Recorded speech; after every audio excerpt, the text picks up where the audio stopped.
오늘 설교 제목은 내 이름을 창대하게 하리니, 내 이름을 창대하게 하리니 라는 제목으로 말씀 증거하겠습니다. 자, 아브라함 순종의 대명사입니다. 아브라함 하나님께 약속받았습니다. 아이 낳을 것이다. 너의 이름 널리 퍼질 것이다. 믿음의 조상. 하나님께서는 아브라함에게 또 순종도 요구하셨고 믿음을 주셨고 또 순종할 수 있는 여건도 허락하셨고 그 마음도 창조하였다 이해되어집니다. 자, 아브라함의 소명은 받은 믿음 가운데 순종하는 것이었습니다. 순종해야겠습니다. 하나님은 아브라함에게 본토 친척 아비 집을 떠나라 말씀하셨습니다. 아브라함 순종하였고 떠났습니다. 참 어렵죠? 기존에 살던 데 익숙한데 어렵습니다. 떠난다는 것이 어려운데 그래도 아브라함은 떠났습니다.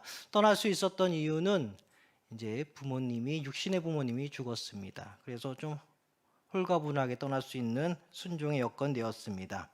자, 순종의 테스트, 이제 아브라함에게 첫 테스트, 떠나라, 말씀을 따라 떠나라, 너에게 복을 주실 것이야, 이렇게 나옵니다. 그래서 믿음, 순종, 복 이렇게 연결되어 있는 창세기 특징을 우리가 다 알고 있습니다. 자, 아브라함이 받은 복 우리 성도님 다 아십니다. 아브라함 후손을 통해 이스라엘 민족이 이루어졌습니다. 후손들 통해서 많은 믿음의 사람들이 태어났습니다. 아브라함의 이름이 널리 유명해졌습니다. 그 당시 복도 복인데 많이 유명했다. 지금처럼 핸드폰도 인터넷도 없는 시대에 유명했다.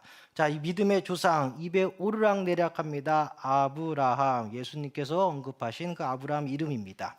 또는 아브라함은 축복한 자에게 복을 주신다 합니다. 정말 감사하면서도 무섭죠. 아브라함에게 축복한 자에게 복을 주신다. 동시에 반대로 아브라함을 저주한 자는 저주를 받는다.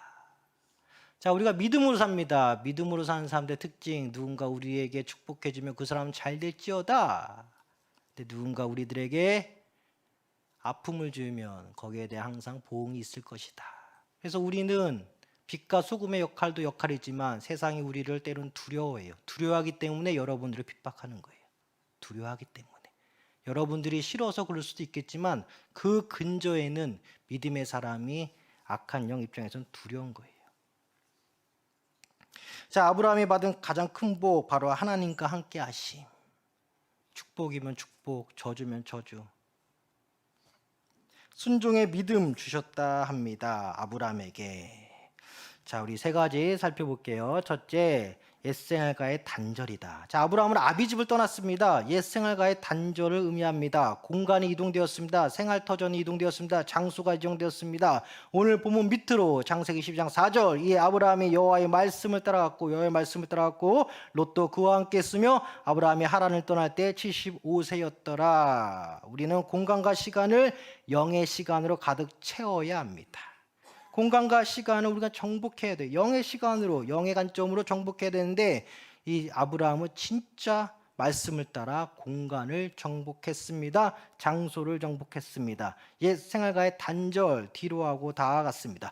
우리가 예수를 믿는다는 거 옛 생활과의 단절을 의미합니다. 내가 밟고 있는 이 공간을 새롭게 하는 것입니다. 내가 의미 없게 보낸 시간을 새로운 시간으로 바꾸는 것입니다. 익숙해 있던 세상 생활과 제약에서 벗어나는 것입니다. 단절하는 것이죠. 이런 의미에서 아브라함이 아비집을 떠난 것은 새로운 생활, 더욱이 새로운 영적인 생활의 터전으로 나아가는 것을 의미합니다. 이는 공간의 영적 정복입니다. 그래서 우리는 시간과 공간을 정복해야 된다. 자, 우리 역시 예수님을 믿습니다. 새로 영적인 생활로 진입한 것입니다. 제약된 어제와의 이별을 의미합니다. 더욱이 아브라함은 더 이상 자기 뜻, 자기 만족, 자기 사랑 이런 삶을 살지 않겠노라 고백한 자입니다. 낯선 공간으로 간다는 거 오직 하나님만을 의지한다라는 것입니다. 그래서 우리가 공간을 바라보고 시간을 바라볼 때 누구를 의지해야 되냐? 바로 하나님을 의지해야 된다. 시간과 공간을 어떻게 정복하냐? 내가 눈 떠 있는 시간 모든 것이 하나님과 함께하는 것임을 의식하는 삶. 그래서 어제의 삶을 단절할 수 있으며 오늘의 삶 가운데 하나님의 눈으로 나의 공간과 시간을 바라볼 수 있다. 그래서 우리 역시 마찬가지죠. 옛생활과의 단절은 더 이상 옛생활을 안 하는 것으로 만족하는 것이 아니라 날마다 하나님을 의지하는 삶으로 이어진다. 어떻게 날마다 의지하냐? 내가 밟고 있는 공간과 시간을 정복할 때 하나님의 관점으로 정복하는 것, 영의 양식으로 다 채우는 것, 거기에 대한 초점을 우리 마음 가운데 가져야 된다.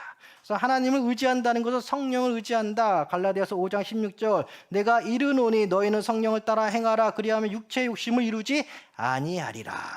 그렇습니다. 성령을 따라 행하면 내 마음속 육체의 욕심을 이루지 않는다. 성령을 따라 행하면 성령이 보여주시는 공간과 시간을 정복할 수 있다. 우리가 이렇게 파장돼서 이해할 수 있겠습니다. 옛 생활을 청산했으며 날마다 하나님을 의지하여 성령을 따라 행하여 내 안에 육체의 욕심을 이루지 않고 내 눈에 보이는 공간과 시간을 정복하기 위해서 하나님과 더욱더 동행하고자 주님만을 바라본다. 그래서 우리가 삶 가운데 항상 주님만을 바라봐야겠습니다. 그것만으로도 옛 생활과 단절이 돼요. 그래서 성령의 인도하심으로 내 안에 올라오는 욕심을 다 제거해 달라고 기도하고 나의 속에 있는 죄를 다 제거해 달라고 기도하고 육체 욕심을 다 비웠을 때 하나님께서 우리에게 주신 말씀은 내 잔이 넘치노라. 아브라함의 잔이 넘쳤죠. 아브라함은 우리와 같은 인간입니다. 우리와 같은 죄인입니다. 우리와 같은 사람입니다. 근데 하나님께서 아브라함을 택했습니다. 창세전부터 마찬가지로 우리 역시 택함 받은 자이기에 아브라함 같은 삶을 누릴 수 있다.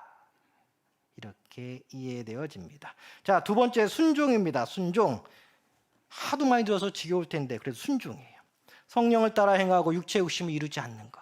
그러면 우리는 무엇을 이룹니까? 바로 하나님의 뜻을 이루는 통로가 되어야 된다. 아브라함은 개인적인 복을 받았습니다. 동시에 아브라함이라는 사람을 통하여 이스라엘이라는 민족이 형성되었습니다. 흔히들 아브라함을 복의 통로로 이해하고 있습니다. 맞는 말이죠. 믿음의 조상으로서 지금까지 아브라함이라는 이름은 믿는 자들의 입에서 떠나지 않습니다. 다 아시는 것처럼 아브라함은 자기네 집안의 믿는 자 일대였어요. 자, 아비집을 떠나라는 하나님의 말씀에 순종하였습니다. 순종의 결과는 너무나도 큰 것이었습니다. 재물이 넘쳤어요. 그런데 믿음으로 살고자 결심한 자에게 각자에 맞는 믿음의 테스트가 있어 보입니다. 순종의 테스트가 있어 보입니다. 순종이 이래서 어려워요.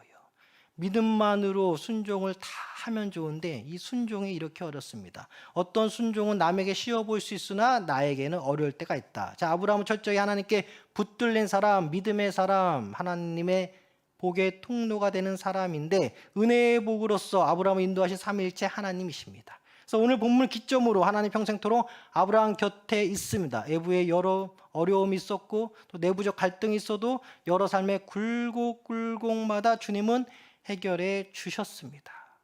그래서 저도 가끔 기도할 때 어떤 문제가 있고 또 그럴 때 하나님께서 내가 다 해결하리라. 이 말씀을 붙잡고 살아요. 즉 아브라함은 매일같이 주님의 은혜를 받았다라는 것으로 이해되어집니다. 아시는 것처럼 믿음을 따라 아들 이삭을 제물로 바치고자 했습니다. 물론 주님이 먼저 요구하신 순종 행위였습니다. 먼저 요구하신 분은 주님이었어요. 믿음도 먼저 주시고 순종도 먼저 요구하시고 그것을 이루게 하시는 것도 하나님인데 어쨌든 간에 인간의 편에서 이해하기는 아브라함은 순종하였다라는 것입니다. 이게 아브라함 인생의 최고의 하나님을 향한 최고의 순종이지 않았나. 이때 하나님은 바라보시고 아브라함아 아브라함아 이삭을 죽이고자 하는 아브라함한테 아브라함아 우리가 순종을 아주 그냥 하나님 은혜 가운데 순종하는 건데 그 순종하면 하나님 우리의 이름을 불러주시는 거예요. 순종하면. 그러니까 믿음 생활이 재밌죠. 순종할 때마다 내 이름이 불려지니. 순종하는 자에게 창대한 복이 임할 줄 믿습니다. 어떠한 복이냐? 삼위일체 하나님께서 그 사람의 이름을 불러주는 거. 우리는 생명책에 우리 이름이 생명책에 기록되어 있는데 그거 못지않게 이 땅에서 순종할 때마다 하나님께서 우리 이름을 불러주신다. 아브라함아. 이때 당시 기록된 말씀도 없어요. 아들 이삭이 어려움에 처했습니다. 아브라함의 아들 이삭이 흉년 가운데 있는데 창세기 26장 5절 보면 이 흉년을 당한 이삭에게 하나님이 찾아오세요. 그리고 너희 아버지 아브라함의 믿음을 보았노라고 말해요. 아브라함은 이미 죽었는데. 우리 자녀들이 어려움에 처했을 때 하나님이 찾아와 주시죠. 근데 찾아올 때 어떤 통로로, 여러 통로로 찾아오시겠지만, 말씀과 기도 가운데 찾아오시겠지만, 하나님은 우리 가운데 어떤 생각을 해주냐? 너의 부모의 순종을 봐라. 이삭이 이걸 깨닫고 그 흉년을 넘겨요. 모든 게 하나님의 은혜인데 하나님이 주신 은혜 가운데는 부모의 순종을 기억하게 하는 은혜가 있다. 그래서 우리 부모님들 열심히 기도해 주시고 자녀들 위해서 동시에 자녀들에게 나중에 나타날 순종의 행동 양식을 이 땅에 남겨라, 제발. 그래야 하나님이 나중에 우리 자녀분들 찾아가실 때 그 행동 양식 기억하게끔 하게끔. 제발 순종하는 모습 하나 남겨라. 자, 마지막 셋째, 나와 함께 하신 하나님입니다. 나와 함께 하신 하나님. 자, 하나님은 아브라함 눈동같이 지키셨어요. 맞아요. 지키셨어요. 날마다 아브라함과 함께 하셨습니다.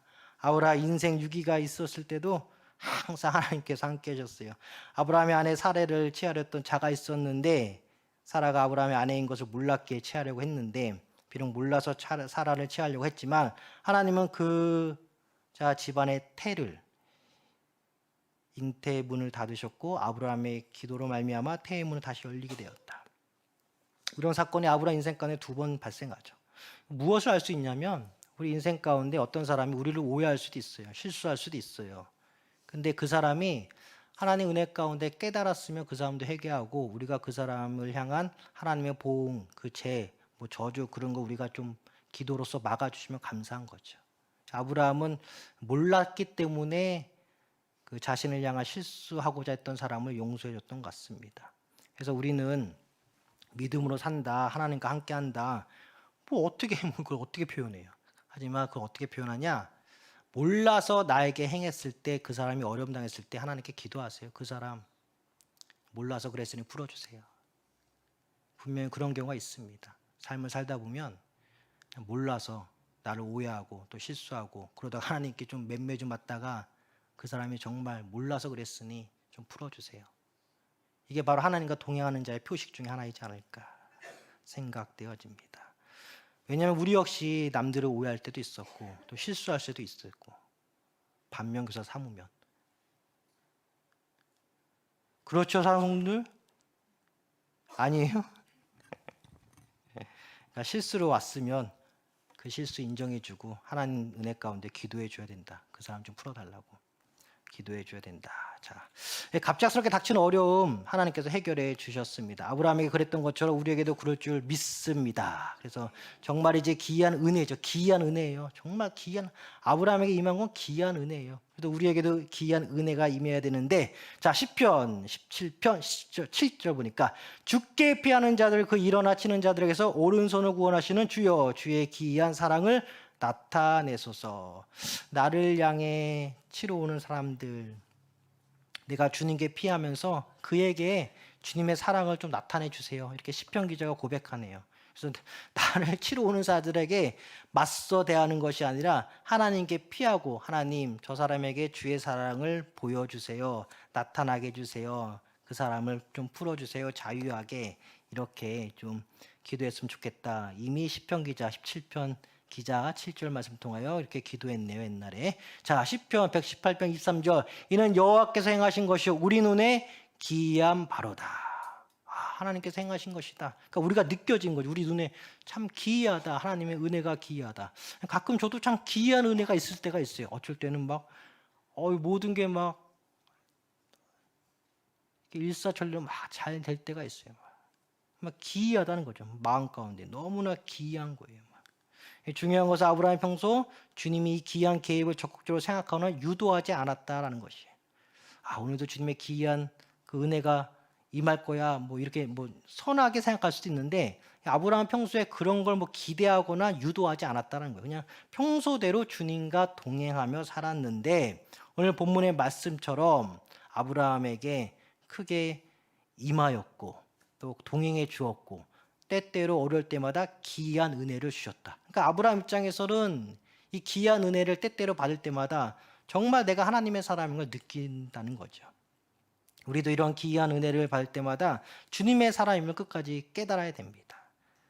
뭐 나는 뭐 이렇게 되는 게 없을까? 뭐 이번에 친인척들 만났는데 누구를 뭐 잘 되고, 이번에 금값 많이 올라서 세상 사람들 금 많이 팔았다 하더라고.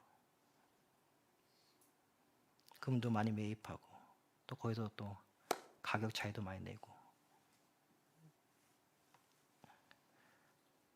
그러니까 여러 생각이 들죠, 사실은. 아, 왜 이렇게 안 될까? 뭐가 문제인가? 나를 돌아보기도 하고. 그러는 가운데 하나님께서는 또 기이한 은혜를 우리에게 주신다. 자, 말씀이 우리 삶에 그대로 적용된 삶이 참 복된 삶입니다. 우리 삶 가운데 하나님의 적극적인 개입이 은혜로운 삶인 줄 믿습니다. 그래서 하나님께서 여러분들 적극적으로 여러분들 인도하실 때 그때가 가장 기쁜 거예요. 때로는 인간적으로 하나님이 나에게 너무 가까이 오셔서 막 귀찮을 때도 뭐 없지 않아 있을 수 있는, 인간의 편에서는 이거 너무 막 그래서 막 그런데, 결과적으로는 전체적으로는 하나님이 내 삶에 적극적으로 개입할 때 가장 기쁜 거예요. 가장 기쁜 거예요. 가장 기쁜 거. 내 손이 성경에 갈 때 가장 기쁜 거예요. 내 손이 기도하는 손으로 모일 때 가장 기쁜 거예요. 하나님이 내 삶에 가장 적극적으로 개입해 주실 때가 있다니까. 자, 믿음과 순종 통하여 받는 현세의 복도 중요합니다. 하지만 중요한 것은 날마다 나를 지켜주시는 하나님의 적극적인 나를 향한 개입, 매일같이 동행하는 것. 믿음을 주셨고 순종하게끔 환경 여건을 주셨고 그 가운데 귀한 은혜도 주셨고, 근데 아브라함이 그때마다 하나님을 바라보면서 살았다. 자기에게 실수한 자에게 하나님께 좀 풀어달라고 간절히 기도도 하였고, 또 아브라함 자신도 하나님 앞에서 실수도 하였습니다만 하나님께서 그 실수도 다 덮어주시고, 우리의 삶이, 믿음의 삶이 사실상 여기입니다. 이거예요, 사실은. 우리도 실수하니까 남을 바라보고, 우리도 믿음으로 사니까 남을 바라보고, 하나님 은혜 가운데 이런 적극적인 개입이 있어야 된다라는 것이죠. 자, 에녹이 그랬습니다. 아브라함이 그랬습니다. 우리 역시 주님과 날마다 이러한 동행하는 삶 간절히 영이 되기를 소망합니다. 기도하겠습니다. 하나님 아버지,